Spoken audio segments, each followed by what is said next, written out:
Vero was astonished that Song Suho possessed such incredible power, making him the only one capable of wielding this ability as a young monarch. In this episode, Suho delivered a phenomenal moment by pushing the shadow authority of the Shadow Monarch to its ultimate level. The chapter begins with 3 shadow wolves attacking a possessed hunter while Suho quickly summons all the weapons in his inventory to fight using ruler's authority. As Vero watches the young monarch, he notes that despite always facing impossible challenges, Suho never runs away. Even in his weakest form, Suho shows the qualities of a true monarch. Vero approaches Suho and gives him a tip on how to defeat the enemy. He explains that the power enveloping the hunter's body comes from the sword, and if Suho severs the arm, separating it from its host, the hunter will no longer be able to move. The 3 lichen shadow soldiers attack again, and Suho is surprised to see that they return even after he uses mana.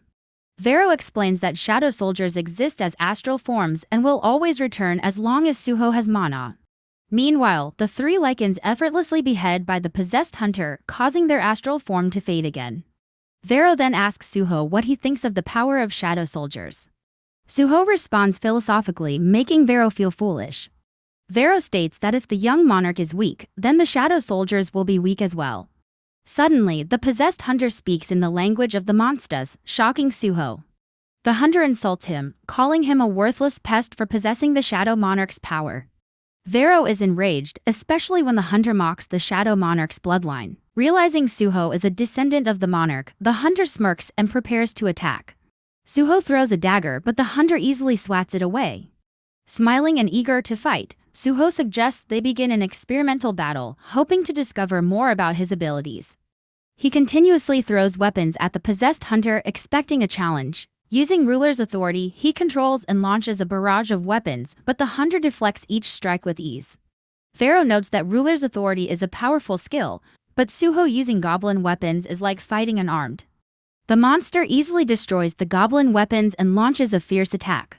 Suho blocks with a dagger, but the monster shatters it effortlessly. This confirms Vero's earlier warning: using a goblin's dagger is as good as having no weapon at all. Suho dodges the monster's attacks, recalling a past battle where he realized that a single hit could mean his defeat. The monster taunts him, calling him a coward who hides behind his shadow soldiers. This enrages Suho, especially since his parents are being dragged into the insults. He thinks that if only he had enough power, he could defeat the monster.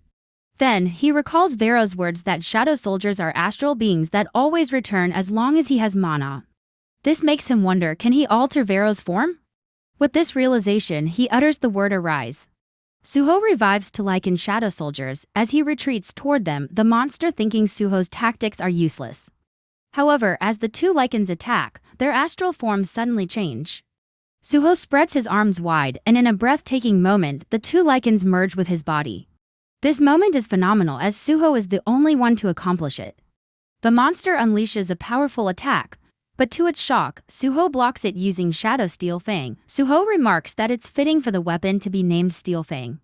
A notification appears, showing that Shadow Extraction has leveled up, unlocking form change. This surprises everyone. Suho has turned a shadow soldier into a weapon. Vero notes that the Shadow Monarch had to undergo extreme hardships to master Shadow Authority, yet Suho, a young monarch, has already learned it without instruction.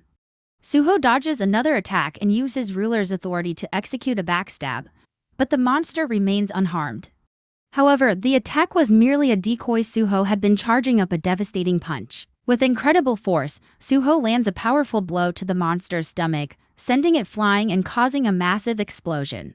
The enraged monster immediately gets back up and charges at Suho once more. Using ruler's authority, Suho retrieves weapons from the ground and the monster realizes the sheer number of weapons he possesses. However, Suho knows he cannot kill the monster as it is a hunter like him. Instead, he follows Vero's advice to sever the arm and separate the sword from its host. With precision, Suho strikes only the monster's arm, successfully severing it. Watching this, Vero recognizes Suho's potential to become a true monarch. He notes that no one taught Suho how to use his senses in battle or refine ruler's authority into a projectile attack. And now, Suho has taken Shadow Authority to the next level. And Vero claims, "My king, you are truly a prodigy." With this remarkable feat, Suho continues to prove himself as the rightful heir to the Shadow Monarch's legacy. The battle may be over, but his journey is just beginning. If you enjoyed this breakdown, don't forget to like, comment, and subscribe to the channel for more updates. Also, follow our Facebook page for exclusive content. See you in the next episode.